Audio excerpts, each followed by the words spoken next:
Welcome to Seller's Journey, the podcast where we speak to great sales reps and leaders and share their real stories from start to sales success. Hi, everyone. I'm Joseph Fung, and today we are speaking with John Moon. John, we know that you're an account executive at Kite, and we've had a chance to get to know each other quite a bit over the many months, but maybe you can help our audience. Where are you calling in from? Yeah, hi, Joseph. I'm calling in from Vancouver, British Columbia, halfway across the country from you. Nice. And to kind of start at the beginning, where did you go to school? Where did you grow up?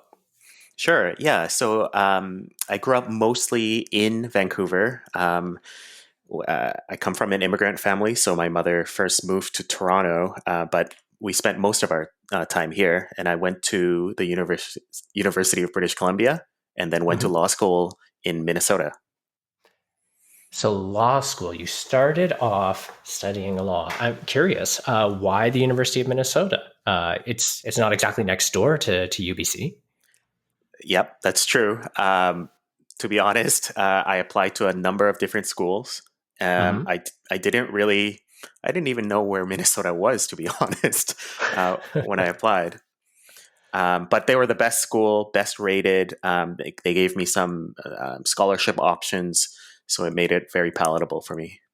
That's awesome. Now, earlier we were speaking about kind of how careers get kicked off in interesting ways. Can you tell us a little bit? What sparked your interest in law? What got you started there? To be very honest, I meandered my way a little bit through undergrad. So I started as a biology major. Didn't really find that really clicked with me. Went into English literature. And then the law was, to be perfectly honest, it was something that my parents strongly encouraged me to get into because my grades were there. They felt like I had the analytical skill sets, which I agreed with. And obviously it was a way to make a healthy living. I can empathize with that. The kind of Asian backgrounds often push into it. I remember getting into engineering, partially for similar reasons. So I could definitely empathize with the pressures and dynamics of those choices. Yeah, absolutely. Now you studied law, you graduated, and what'd you end up doing after law school? Yeah, I ended up working as a claim attorney at Minnesota Lawyers Mutual. It's a legal malpractice insurance company, so a very specialized product protecting lawyers from malpractice claims.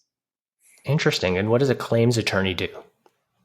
So it's a similar position as any kind of claims agent, claims rep, but because it was a product being sold to lawyers and there were very complex legal issues involved, they were transitioning from hiring non-attorneys into hiring attorneys for that position. Now you were there for quite some time, like a little over 4 years or something, right? Exactly. But you didn't stay there. You took a bit of a hiatus and traveled. Help us understand, what inspired that journey and where did you end up? So it was actually, the journey was, rather my impetus to start the journey was many years in the making. So even through law school, I thought, this isn't quite right for me, I think, but maybe next year will be better. Once I start working, it'll be better. Once I'm in a more senior position, it'll be better. Never really clicked. So it just took me a while to just make that decision. I started off by doing a bicycle tour around the world, really. I bicycled about... Wow. Yeah, I ended up biking about 10,000 kilometers over 3 continents. Yeah, there's no polite way to react to that. Which continents? So I followed the Mississippi River up from New Orleans to Minneapolis. So that's in the US. Western Europe from Frankfurt to Paris to London. And then I did Southeast Asia for a little while as well. Thailand, Vietnam, Laos, Cambodia, back to Thailand. Wow. Now, over that journey, are there any specific highlights that stick out to you? Was it 10,000 kilometers? There's got to be some high points there. There's a lot of high points, a lot of low points. What I really remember is being so over prepared for the first journey, the first bit of the journey, and then realizing to let go and just you know do things on the fly. I remember I had printed out dozens, maybe even hundreds of pages of maps, and it was all useless because things changed. Wow. And you do this across Asia. You said you landed in Thailand and you got into diving in Thailand, right? I did. Uh, I had tried diving before, and then as my towards the end of March, I forget the year now, but towards the end of around March, it was burning season, so the smoke was really unbearable in northern Wow. Thailand. So I decided I gotta quit, and I wondered what I could do next, and I thought, well, I like that diving thing, so let me try that out. So you said it's burning season in Thailand. Can you explain that a bit more? I'm not familiar with that term. Yeah, so it, it just more and more every day as I was going, the smoke was thick in the air, and I wondered why is this happening? What I was told is that just as part of like an agricultural cycle, Mm-hmm. it's normal for the farmers to just set their fields ablaze after harvest.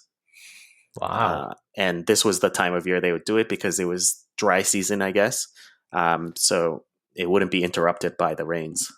Wow. So quite literally burning season. Not just a euphemism for really hot weather, but actually burning. Yeah, actually, both. Yeah. Okay. So you've done law school. You're a claims attorney for an insurance company. You travel around the world, dive instructor, but then you come back to BC and spend some time on a startup. Yeah. Can you tell us a bit around that decision, that journey, what that was like? Sure. Yeah. So exactly. So my kind of towards the end of my journey, my trips, I wanted to get back into something resembling real life, Mm. get back to Canada, and I had a colleague, well, a friend from high school who was looking to found a startup, and that's we had collaborated a little bit before, and so we decided to try this out, come back to Vancouver with this project. That's fantastic. And like a lot of startups, there's a journey, a lot of lessons, but you maintained that kind of self-employed entrepreneurial angle and got more into events and marketing. Is that am I describing it right? Yeah, that's fair to say. Okay. Can you tell me a bit around kind of what that business was like, what you were working on, what you were doing? Sure. Yeah. So it was it was freelance work where I would pick up event marketing projects. And honestly, it was anything from like a field manager, team lead, to even just the staff level. Mm. It was fun. Lots of different kinds of events, big and small. Got to meet a lot of people, both people I worked with, but also people. It was public facing, so and I got to present myself in different contexts, which was fun. What I found challenging was that I found it not as I didn't find any progress in my work. So Mm. that's why I was looking for something different. So when you say progress, do you mean kind of personal development or longer term projects? Can you help us unpackage that a bit? Sure, both really. In terms of like a career progression, it didn't seem like it didn't seem like I was getting anywhere, to be honest. And Mm-hmm.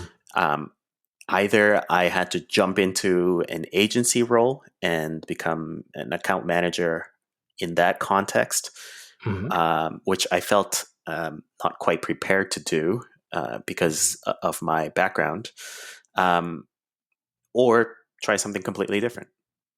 Okay. Which brings us to the idea of getting into sales. So, interesting journey, a lot ahead of you. What sparked the interest in getting into more of a sales role? So I did like the customer facing role. I like Hmm. solving problems for people in a collaborative way. That's really when I get the little hit of joy in my professional life. So I remembered that from my Minnesota Lawyers Mutual days as well, where once some once a problem is resolved, that really brought joy to me. So I had that vague sense of that's what I wanted to be doing. Nice. So we met as in part of that Uvaro program, but maybe you can cast your mind back when you were out looking at options and you first came across the Uvaro program. What were you looking for when you were considering kind of a new career and a new direction? What were you thinking and what was going through your mind? hmm I knew you know, to be very frank, I did want more money than I was making, and I knew Hmm. I had the potential to, um, contribute meaningfully to an organization Hmm. more than I felt like I was doing in the kind of freelance roles. Um, and what I was really looking for was something where I could progress and see growth in my professional development at the same time as feeling like at each step I was making a difference. Now, in the program, you speak a lot about kind of having more to offer. And in the program, you're incredibly successful. I mean, you won the Demo Master prize. It was your classmates that referred to you as the valedictorian of the class. I'd love to hear what are the things that you think you did that uniquely set you up for success there. So, if somebody else is embarking on a boot camp like this, Uvaro or otherwise, what can they keep in mind? I think the biggest secret sauce that I had, my Hmm. unfair advantage, was being on West Coast time, which for me meant I had 3 hours extra in my day, as long as I, got up in the morning. Um, to me, putting in the hours is what really made the difference. So to clarify, can you explain for our audience what your daily routine was like while you were Oh, in the program? oh, of course, yes. So the program was run out of Ontario time, so it was 9 a.m. to 11. Very reasonable classroom time. Hmm. Um, but for me, that meant it was 6 a.m. to 8 a.m. So I would get up typically around 5 a.m. to get ready for class and whatnot. Wow, Um, that's just incredible diligence. I mean, I saw you in the program regularly, and even just hearing you say it, I find it so impressive. Thanks. Actually, when I was a dive master, I typically woke up at 5 a.m.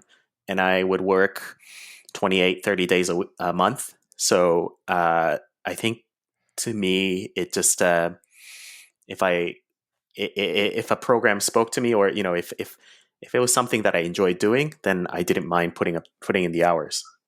Well, there you go. That means, yeah, maybe there's an untapped opportunity for dive masters to get into sales through boot camps. I honestly think so. There we go. So you were saying you thought one of your key advantages was being on the West Coast, but it wasn't just the time zone. I think there was a lot of activities and a lot of behaviors that yielded success. Uh, I'd love to hear, what did you focus on? What did you make a real priority for yourself while you were in the program? My real priority was so part of it was putting in the hours, but part of it was really buying in. So having that buy in personally, I heard, you know, not necessarily from my colleagues, but in the class, but there were people who doubted, what can the program like this do? Um, and to me, that was, it didn't make sense to even ask those questions. I committed myself to doing this. Uh, it only makes, I only have 12 weeks to take advantage of what you guys were offering. And so I wanted to get as much out of it as possible. That's a fantastic perspective. So thinking back on this, you've had an incredible journey. A ton of success now. You're in your new role. Uh, if you were speaking to your younger self, and let's think about that time when you were choosing to go into law school. Um, what advice would you be giving your younger self? Oh boy. I mean, I know it was a tough time for me in my life where, as it is for anybody, when you're around that age, where you've been very dependent on your parents Hmm. and they're still giving you a lot of direction. But maybe you don't feel like that's the right way. I would I would encourage myself, my younger self, um, to take that leap of faith and just do what I want to do. Nice. I love the recommendation. So, leaps of faith, drive, casting your eyes forward now. And you're still early on in your journey. What do you aspire to accomplish? What's on your bucket list, or what else do you aim to have done if you look in the future? In terms of my professional role, Professional or personal? Life is a mix. sure. What I really like about the product I sell, in the role I'm in, I feel like I'm making a big difference to the organization I'm in and to my customers. I know, having used other tools, it can be kind of a grab bag, kind of a difficult thing to be in that sales role. So I love being able to make that difference. Casting my eyes into the future, I would love to uh, continue to be involved with products that I really love and believe in. Um, yeah, Well, that's a fantastic segue. Let's go through a couple of rapid fire questions, and then we can let you go back to things. You said you'd love to be involved in, tools and software and products that you can believe in. So, sales tools. What is your favorite sales tool? I really love LinkedIn. To be honest, yeah, it's a very quick way to find out what the prospects are thinking. Awesome. And outside of profession, personally, movies. What is your favorite movie? I really like the John Wick series. I like that it's a very honest. It's just an action movie. The motivation doesn't really matter, and everyone can just agree on that. I love the series. I can't wait for the fourth, personally. So now thinking back to when you were younger, you shared some of the motivation for getting into law, but as you were growing up, what did you want to grow up to be? An astronaut. Love it. Perfect. That's my choice too. So I feel like we're in good company then. John, this has been great. Thank you so much for your time and for sharing. Your journey is really unique, and I'm glad that we got a chance to share it. Thanks so much, Joseph. Really had a good time. I'm looking forward to our next chat. I hope you have a wonderful afternoon. All right, bye now, Joseph. Ciao.